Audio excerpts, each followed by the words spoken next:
નમસ્કાર દર્શક મિત્રો, અમારી યુટ્યુબ ચેનલમાં એક નવા વિડીયોની સાથે તમારું હાર્દિક સ્વાગત છે। તો મિત્રો, પીજીવીસીએલની એક્ઝામ હવે ટૂંક જ સમયમાં આવી રહી છે, એટલે કે મિત્રો તેની લેખિત પરીક્ષા છે તે ટૂંક જ સમયમાં તેની તારીખની છે તે જાહેરાત કરવામાં આવી શકે છે। તો ચાલો મિત્રો, આપણે આજે એમસીક્યુ વિશે અભ્યાસ કરીશું। તો મિત્રો, આ જે વિડીયો છે તે તમને પરીક્ષામાં ખૂબ જ ઉપયોગી થઈ શકે છે।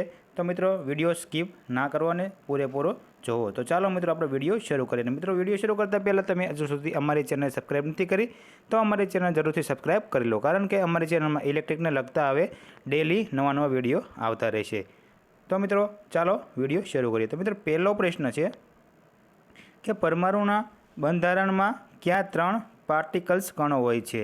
તો મિત્રો, પરમાણુના બંધારણમાં કયા 3 પાર્ટિકલ્સ કણો હોય છે?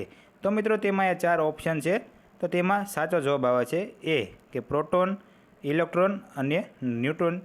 આ 3 છે તે પરમાણુના બંધારણમાં 3 પાર્ટિકલ્સ કણો હોય છે। પછી મિત્રો, બીજો પ્રશ્ન છે કે એક પરમાણુમાં પ્રોટોન કરતાં ઇલેક્ટ્રોનનો ડાયામીટર કેટલા ગણો વધારે હોય છે? તો મિત્રો, એક પરમાણુમાં પ્રોટોન કરતાં ઇલેક્ટ્રોનનો ડાયામીટર કેટલા ગણો વધારે હોય છે? તો મિત્રો, તેમાં જવાબ આવે છે કે 3 ગણો વધારે હોય છે। અને મિત્રો, તમારે આની પીડીએફ ફાઇલ ડાઉનલોડ કરવી હોય તો વિડીયોને અંત સુધી જોજો, જેથી કરીને ખબર પડે કે આની આપણે પીડીએફ ફાઇલ ક્યાંથી ડાઉનલોડ કરવી। તો મિત્રો, 3 નંબરનો પ્રશ્ન છે કે પ્રોટોન ઇલેક્ટ્રોન કરતાં વજનમાં કેટલા ગણા ભારે હોય છે? તો મિત્રો, પ્રોટોન છે તે ઇલેક્ટ્રોન કરતાં વજનમાં કેટલા ગણા ભારે હોય છે? તો મિત્રો, તેમાં જવાબ આવે છે બી, કે 1840 ગણા વજનમાં તે ભારે હોય છે।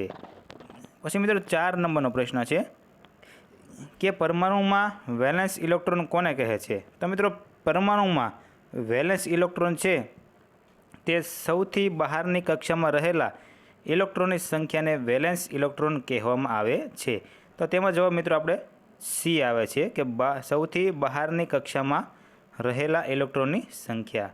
પછી મિત્રો, 5 નંબરનો પ્રશ્ન છે કે એલ્યુમિનિયમના પરમાણુમાં ખાલી જગ્યા હોય છે? તો મિત્રો, એલ્યુમિનિયમના પરમાણુમાં જવાબ એ આવે છે 13 પ્રોટોન હોય છે, 13 ઇલેક્ટ્રોન હોય છે અને 14 ન્યુટ્રોન હોય છે। તો તેમાં જવાબ આપણે એ આવે છે। પછી મિત્રો, 6 નંબરનો પ્રશ્ન છે કે પરમાણુનો પ્રોટોન કયો વીજભાર ધરાવે છે? તો મિત્રો, પરમાણુ છે તે પ્રોટોન છે તે કયો વીજભાર ધરાવે છે? તો તેમાં જવાબ મિત્રો આપણે એ આવે છે કે +VE છે વીજભાર ધરાવે છે। પછી 7 નંબરનો પ્રશ્ન છે કે પરમાણુમાં પ્રોટોન અને ઇલેક્ટ્રોનની સંખ્યા ખાલી જગ્યા હોય છે? તો મિત્રો, 7 નંબરનો પ્રશ્ન જોઈએ તો પરમાણુમાં પ્રોટોન અને ઇલેક્ટ્રોનની સંખ્યા ખાલી જગ્યા હોય છે।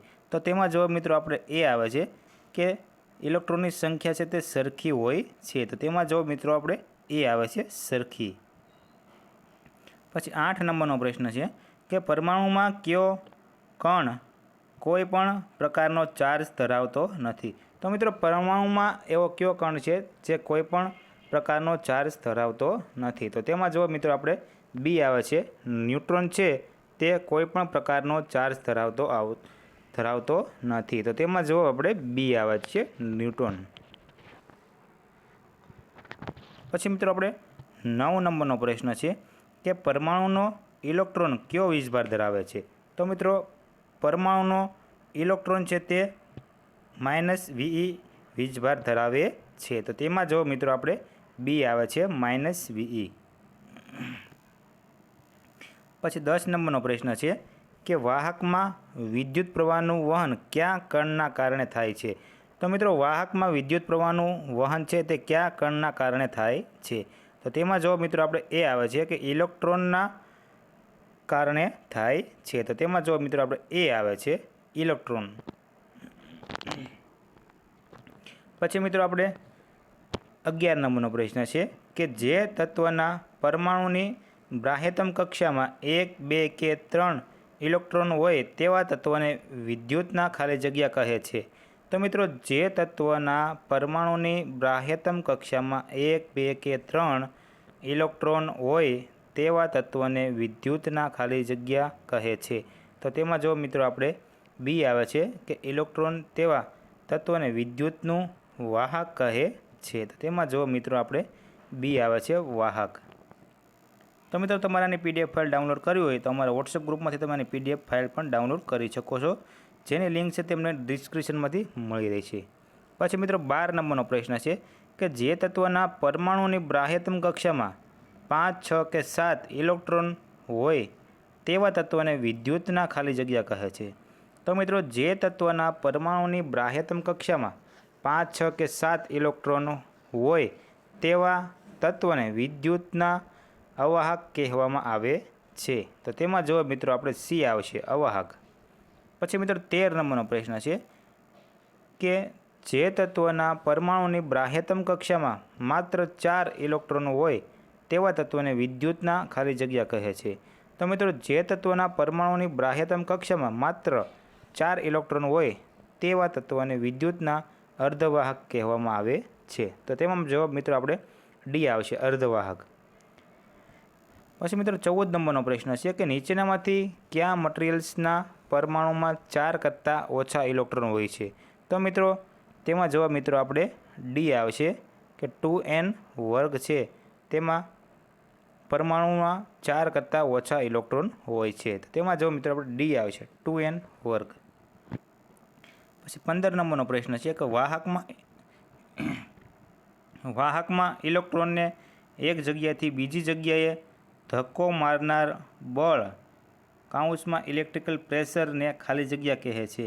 તો મિત્રો વાહકમાં ઇલેક્ટ્રોનને એક જગ્યાએથી બીજી જગ્યાએ ધક્કો મારનાર બળને ખાલી જગ્યા કહેવામાં આવે છે. તો તેમાં જવાબ મિત્રો આપણે બી આવશે કે તેને બળને ઇલેક્ટ્રોમોટિવ ફોર્સ કહેવામાં આવે છે. તો તેમાં જવાબ મિત્રો આપણે બી આવશે, ઇલેક્ટ્રોમોટિવ ફોર્સ.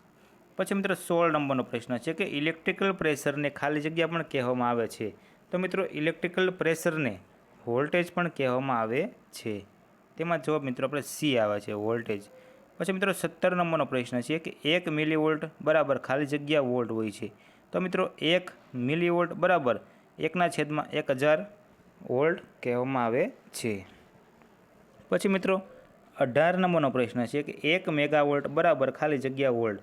તો મિત્રો 1 મેગાવોલ્ટ બરાબર 10⁶ વોલ્ટ કહેવામાં આવે છે. પછી મિત્રો 19 નંબરનો પ્રશ્ન છે કે વિદ્યુત સર્કિટમાં વીજ દબાણ માપવા માટે કયું ઉપકરણ મીટર વપરાય છે.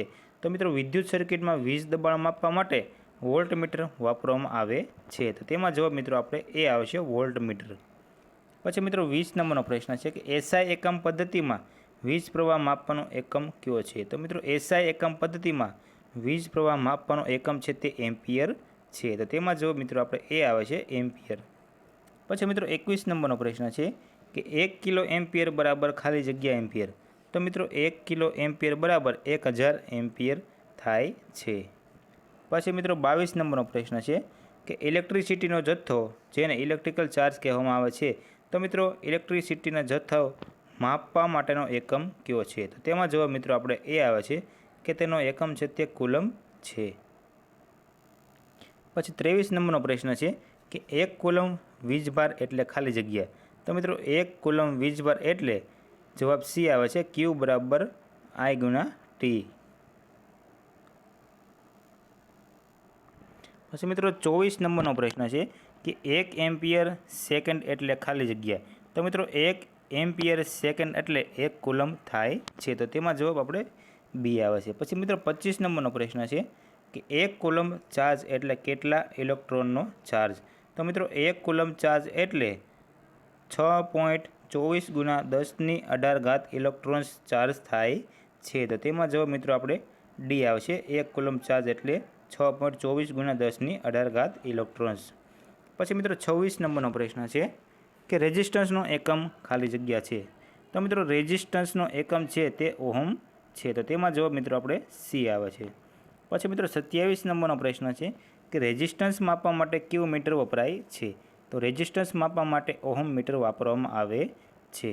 પછી મિત્રો 28 નંબરનો પ્રશ્ન છે કે માનવ શરીર વિદ્યુતનું ખાલી જગ્યા છે.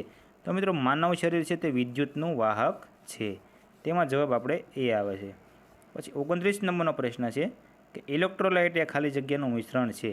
તો મિત્રો ઇલેક્ટ્રોલાઇટ એ પાણી પ્લસ એસિડનું મિશ્રણ છે. તો તેમાં જવાબ મિત્રો આપણે બી આવશે, પાણી પ્લસ એસિડ. પછી 30 નંબરનો પ્રશ્ન છે ઇલેક્ટ્રિકલ પંખો, મોટર, જનરેટર અને ટ્રાન્સફોર્મર વિદ્યુતની કઈ અસર પર કાર્ય કરે છે?